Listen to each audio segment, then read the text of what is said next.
looks like we got the draft is up and ready, and they're moving into it right now. Let's take a glance at that. I think we're waiting for all the teams to join in, but yes, we are going to be watching Rubicon and Tempose next. Rubicon, as a reminder for everybody, is the team that has been wrecking Cal Open the past couple of weeks. They're the team that has won twice in a row, looking for their third.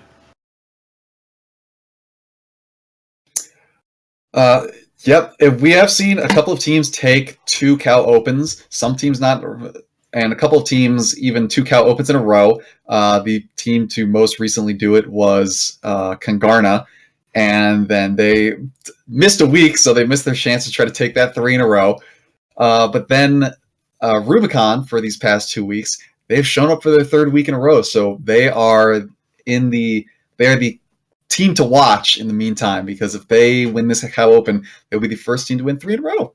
That's just the first team to win 3. I mean, that's an achievement. 3 period. Itself. Yeah, and then 3 in a row is an extra realize step.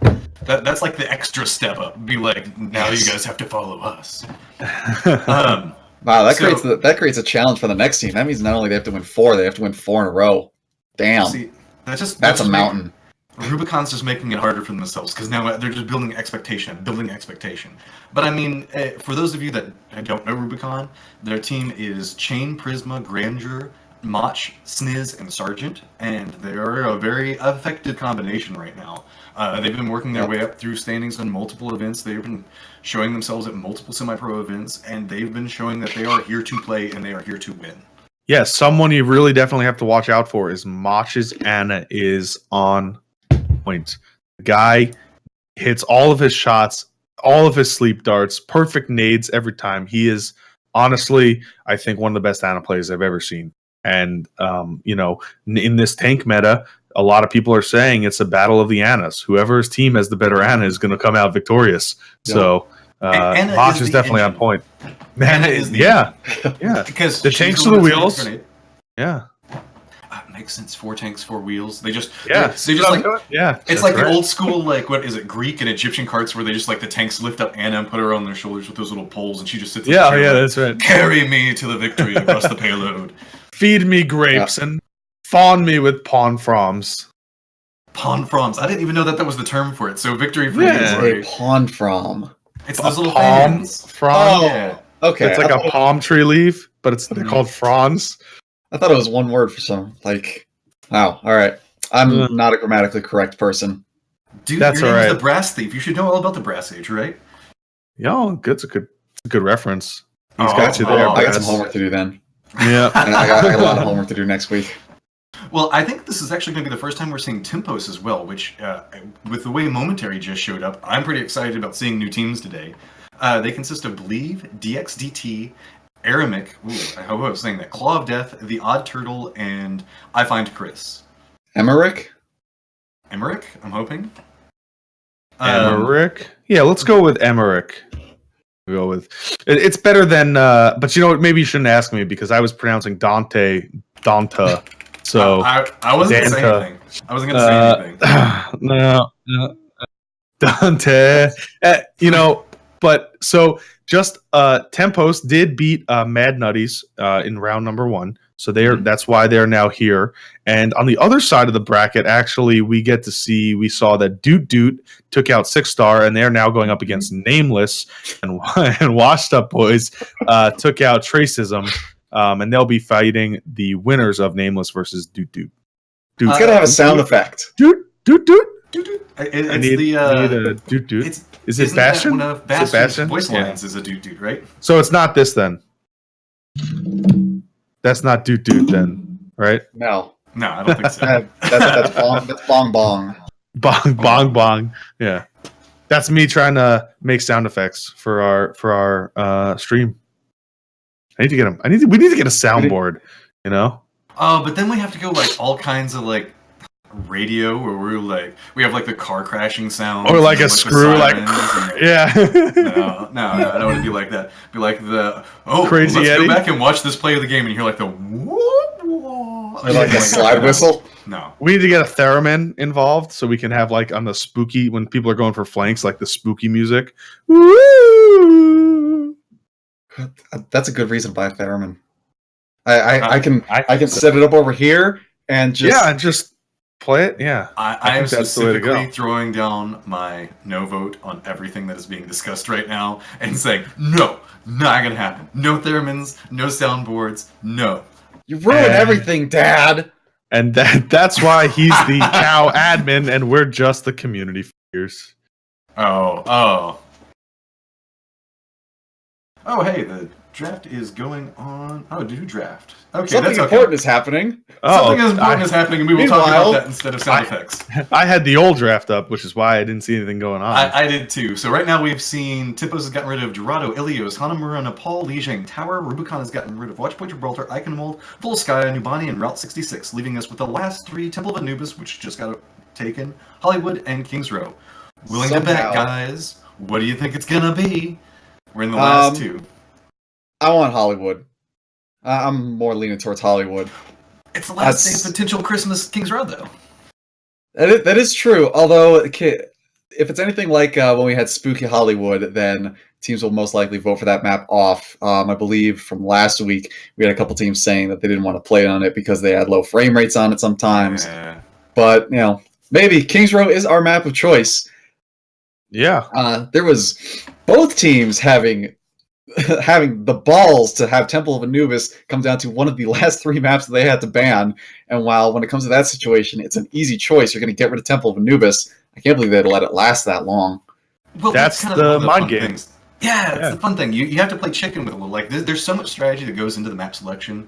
It's like getting rid of King of the Hill maps, saying, "Hey, we're gonna try to out strategize you," or getting rid of the payload maps and just saying like, "We think we can outshoot you," or leaving something like Volskaya in and being like, "Now you have to get rid of something you don't want to play on because maybe we can play Volskaya." You never know. I love that. I mean, I know it sounds weird, but like whenever I'm watching like League of Legends and stuff like that, I know I'm talking about other games, but I really enjoy watching. How dare you? Fans, and I really think that. I think that seeing map selections talks a lot about who a team is and how they want to play. Yeah, and it's sort of when it comes to Overwatch's draft phase, it becomes a little depending on what state of the game it is and what teams like to play, and when you're looking at, I guess, professional tier teams who know that, okay, they're better on Nambani than any other map, so they're going to try to maneuver Nambani into the best out of 5 lineup somehow. It's nice to see the Overwatch map draft definitely being a mind game between captains, but then I also think that there are other formats of map draft that provide a little bit more of a, I guess, a little bit more of a better competition besides just ban. If you look at something like Counter-Strike Go, their map draft phase is sort of both teams pick and then both teams ban, both teams pick and then both teams ban again. It's a little bit more dynamic and sort of allows, I guess, for a little bit more variety and a little bit more favoritism for, if this team is going to play first, then they want this map first. They want to play this map first and try to get a 1-0 lead, say in a best of 3 series. Would like to see something like that come into Overwatch. But for now, we have kind of our standard map draft. When it comes to the professional scene, we're having the mandated map pool, which is still nice. It still gives us some surprises and sort of puts teams out of their comfort zone. And while that's sort of a good thing from a spectator perspective, it throws an interesting wrench in the works. Yeah, it's more of like the old school league where you would have like week 1 is this map, week 2 is this map, week 3 is this map. So you're kind of seeing that kind of roll in. I agree 100%. I think I'd love to see like a ban pick kind of phase, and I think that would work really well for like best of 3s, where like in Counter-Strike, you ban a map, the other team bans a map, you pick the first map you want to play, then they get to pick the map they want to play, and then the last one is both teams get to ban again, and then the last map is generated randomly from the remaining map. So as kind of like a a tiebreaker fairness there, and that's like a best of 3. Obviously, it can be extended to best of 5s, stuff like that. But for now, we are having a best of 1, and we'll be going into Kings Row, and it is going to be it's going to be the regular map because again, low frame rates. Unfortunately, we don't get to see a lot of snow. All right, and with that, we will be sending both Wari and this time Matrim into game, and I'll be sitting this one out. Take it away. Oh my gosh, Wari, it's been so long since we have casted together. I think Wait, have we actually ever casted together? Is this like the birth of greatness, or is this just something that it's been so long I've just forgotten about? There was that one time where we started to, and it actually started on King's Row, but I was in England, and it was the first night in my hotel room, and I got a noise complaint, and I unfortunately had to vacate my casting duties, and we had to bring someone else in. So let's hope that this is not similar to that time, and that some random person comes to my door at my own house and tells me that I'm being too loud casting Overwatch at 3 p.m. on this beautiful New Year's Day, as we're just going to have to quickly restart. So I think this might be the birth of greatness. Oh, yeah, I'm excited. So with that, we actually get a phenomenally good match to start off as well. I mean, we were talking about how excited everybody is for Rubicon, but on the flip side of it, again, we are seeing Tempose, which is a team that just took down another team to move into this spot. I'm curious to see what some new blood's going to bring into this map. I'm excited for it too. It is going to be Tempose in the red and Rubicon in the blue, which means that Rubicon is going to be starting off here on defense. And it looks like they are pretty much running a standard comp here. They're going to be running their 4 tank, 2 support meta. It's going to be Sergeant on the Zarya, Grandeur on the Diva, Shane on his trusty old hammer-swinging Reinhardt, Sniz on his Lucio, Mach on what I said to watch out for. That's going to be his Ana, and Prisma coming in on the Hog to try to get those hooks. Yep, and on the other side we've got Tempose, which all of these are going to change, but we've got Odd Turtle and Hanzo, which he may actually stick with to go for that early pick. Claw of Death playing Zarya, Believe playing Reinhardt, Emmerich on Ana, I Find Chris playing Lucio, and DXDT playing the Diva. That's kind of fitting. DXDT sounds like a very gamery, maybe role playing into the Diva. Now, one thing I do want to hit on is the Hanzo and the Hanzo selection. This is actually pretty common. I wouldn't be surprised if he stays on this. He'll fire out that arrow from the upper spot, try to get vision of what the team comp is, maybe go for maybe a scatter shot, see if we can get an easy pick, and then switch to something else. Yeah, I think they're also, we've saw this a lot on back in the old day to kind of spot out the Reaper when they used to play Hide the Reaper a lot. He doesn't get anything with the scatter arrow, but he does give his team a little bit of knowledge now of who they are, and he's going to be switching over onto the Hog, and he's going to be looking to go through Hotel to get a pick, but he gets himself slept by Mach. Like I said, Mach is on point. Way to start it off strong, and him and Prisma go right over and get that kill, and that's going to open up this fight for Rubicon. Well played. Yeah, I mean, one quick thing I do want to give a point out to is the fact that we are looking at Team Rubicon with an average season rating of 4,150 versus Tempose, which is 2,497. This is going to be a very uphill battle if you're going to take in summoner ratings going for Team Tempose. Prisma getting another pick onto Tempose, which is causing them to have to hold back and regroup for their team before they can get in here. Now Grandeur getting himself back into his mech. This is big news for Rubicon. They're showing us a strong showing on defense right now as they're slowly holding by the point, just kind of waiting for Tempose to come around this statue and make some more Claw of Death, trying to get himself some charge up there, going in from the side and right in front of his Reinhardt shield. And there's it is. Believes is down, and there's a huge Earth Shatter from Shane, getting almost everyone down on their backs, telling them to go to sleep as Grandeur and Surgeon and Prisma just get the picks, completely wiping basically all of Tempose. DXDT finally making it back into the spawn so he doesn't get himself staggered too much. That was such a planned approach. You saw all of Rubicon back up, and they were trying to position around the Alderworth Hotel. So that way, the whole purpose of Tempose would they'd have the team go around this whole statue, and that lined them up perfectly for that Earth Shatter, and then just to mop it all up. That was a full team kill off of one ultimate use. Yeah, really well played. They did a perfect job, and here comes 2 ultimates. It's going to be a Graviton Surge, and Grandeur coming in with the 5K self-destruct right onto that Graviton Surge. This is the power of Zarya in this meta, getting everyone bunched up. No Reinhardt shield. You drop that Diva Bomb right in the center of it. That Reinhardt can't protect, and that was a 5K. It would have been a 6K if Diva wasn't in mech there. That was a quintuple kill right there. This has just become a game of who can get play of the game right now. And look at how many ultimates Rubicon's sitting on. Shane already has Earth Shatter back. That was just the fight before this one was the Earth Shatter fight, so now he's set in position to get another one ready to go.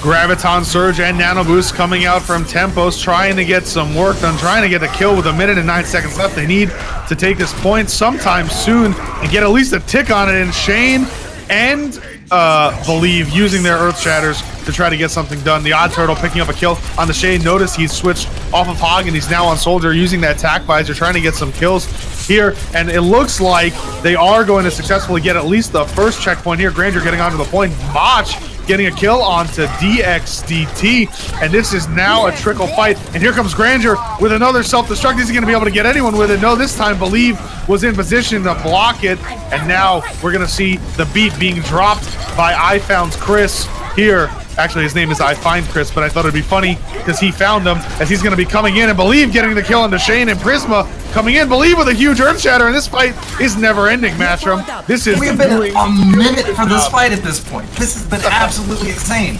Granger and Sargent just refuse to give up off of this point. Everybody's just backing off, allowing everybody to come back in from spawns. Right now, Believe just got hit. We're now at 7 seconds remaining with 4 people on the side of Tempos trying to push him with a Diva Bomb going up. It's not going to pick up anything just due to Shane's shield blocking it all out. They cannot even step in on the point due to the amount of tanks and how well Shane is blocking this off. You see his backing him up, providing health. Rubicon is doing an amazing job of stalling this, not even allowing it to get the second checkpoint here on this point, and Mach and Shane are coming in strong with Surgeon. Granger again with the self-destruct coming in the side, trying to push people off. DXCT is the only one left on point, and he is getting taken down and pushed off. And this is round 1. An amazing minute 30 seconds, minute 40-second fight stall from Rubicon there to win their first defense. Now all they have to do is take this point. Yeah, I mean, this is a very strong showing from Rubicon to come into this. They're showing why they have won twice in a row now. At no point did I think the fact that Tempos actually managed to get any form of control over the point. The only reason Tempos got the ticks or the chevrons that they got was because Rubicon was backing off to allow for spawns to come back in, or positioning specifically that way they can make another assault back in and using cover. Every time Rubicon backed off, it was with a strategic choice, not being forced off of the point. It was so supremely executed. I'm completely speechless. Rubicon is showing us that they are not slowing down anytime soon. What an amazingly well-coordinated fight. I really like this change up from Tempos, though. They realized the fact that Rubicon's running super heavy tank, so they switched to Zenyatta, and they're gonna try out the Reaper. Zenyatta will naturally throw down the Discord orb, so that way the fact that it'll make it easier to cut through these tanks.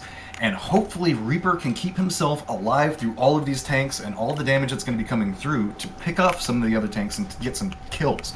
Right now, they're trying their hardest just to stall this. This is going to be 4 minutes of Tempos having to hold this point with everything they've got.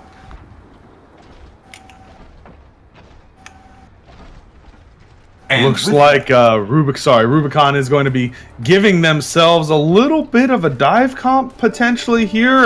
They are trolling us just a little bit. Granger switching off of Junkrat and onto a Genji. Wow, Genji. Yeah, we've seen a hyper pick comp. This is what they're going for. We've seen them run it before. We're going to see Winston, Granger, and Prisma all jump in, try to take out the Ana, which is kind of the engine that we were talking about beforehand for these tank comps. You can see, everybody's just jumping in straight on the supports, trying to get rid of them. Yup, and Granger and Prisma are doing work, doing exactly what they needed to do in that initial flank. To get in there, get 3 kills, get 4 kills. This is the Prisma and Granger dive comp show, and this is going to be game.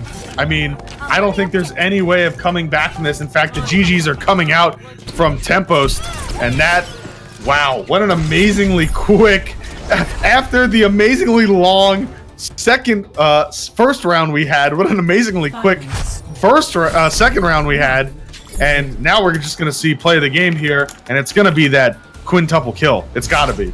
It's got to be the Diva Bomb, I'm thinking. That was decisive, we shall say. There was not very much to be left in that. Tempos did a good job of trying to figure out a way to make something work, but yeah, it's going to be the Granger Diva. This was just so beautifully executed. You can see that they were forcing everybody to move into this position. locked them all down, and then just mopped it off with Oh my god, that perfect and the crouch teabag there at the end too.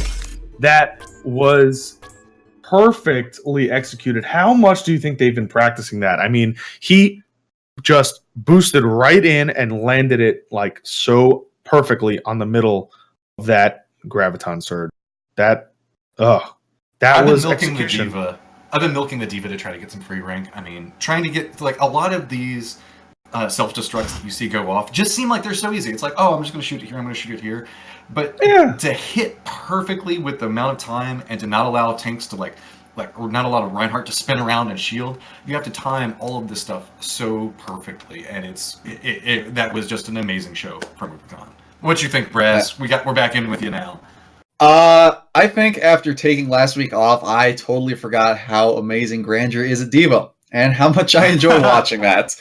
A really, really amazing amount of coordination from everybody on Rubicon to get the big Diva ultis off, and a really good amount of individual skill when it came to fighting down players on that insane, 2-some-odd minute scramble. Grandeur played Diva as perfectly as he could to make sure that he was giving his team enough time to get back, making sure that he's constantly contesting the point. It was a dance that I would love to be good enough to do myself at some point. So huge shout out to Grandeur, probably more of a key person in that game for having them keep that first point than anybody else on the team. We have to also shout. Go ahead. You go with it, Worry. We have to also shout out Mach. I mean, the very, very beginning of that battle, that first fight, Mach sleeps Roadhog. I forget who it was. I think it was Odd Turtle. Sleeps Odd Turtle through Hotel from all the way back in the arches, on an angle. And then he calls out, hey, Prisma, we got to go kill him and open up this fight. They both run over there, anti-heal and hook, and they take him out of the fight completely, making it a 5v6 to open it up. It was just after the sleep dart, that Roadhog had 2 ticks of life, which means 50 life. Think about that. They just came in and wrecked him before he even had a chance to get up, and he still had the anti-healing, so he couldn't take a breather. It was just he pops up and he's just just finish it. Just that's when you just lean your head forward and be like, just make it done. Yeah. I love the fact that we saw the dive comp. The dive comp is the decisive way to say, no, I know the fact that we managed to hold you, but I just want this game to be over. And man, was it executed. Tempos just didn't have, from the moment they saw what the comp was, they didn't have time to back off and reposition before Rubicon just jumped in. I was in the process of talking with you, Maury, and was just well, their goal was going to be jumping on this Ana and the supports. And while I was in the process of it, I hadn't even had a chance to finish my sentence, and all of a sudden you see the kill feed going through, and it's nope, there go their supports. That's that fight right there. That's just done after that. Yep, Ana Lucio Reaper, the first 3 kills. It was just well, what are you going to do after that against 6 people that are jumping on your head now? Just wait to respawn and dance inside. Just dance and start throwing emotes inside your spawn afterwards. Be like, this game is over. That being said, this is a very new team with Tempos. They shouldn't feel bad about this. Rubicon is a very strong team, and they have been winning very regularly. They had a couple of moments where they were really trying to push themselves into new things. I do like the fact that they had a realization of what was killing them. They tried to make a modification. We know that tanks are meta, tanks are strong. They tried something new, and that's what you have to do whenever you're in a bad position and you know that this is going to be rough. Mix it up. Try to throw some curveballs. Try to give them something unexpected. The only downside is the fact that they were expecting tanks. Tempos was, and Rubicon didn't come at them with tanks. And you can't fault them for making the try though. That's sort of something that we've seen from Rubicon, especially on King's Row or any hybrid map. Actually, is that they are going to dive comp the first point, and they are extremely, extremely good at it. And I saw the Reaper, and I went, okay, they're gonna have a Winston guaranteed because this is sort of Rubicon's specialty. But I don't think the lone Reaper was gonna deal with it very well. I almost wanted to. I was thinking the entire time, God, I wish that Reaper was a Zarya, because that's going to save at least one support from this brutal onslaught that's going to happen to them. And that could also have to do with familiarity. we know Rubicon runs a dive comp on hybrid map first point, but did the other team?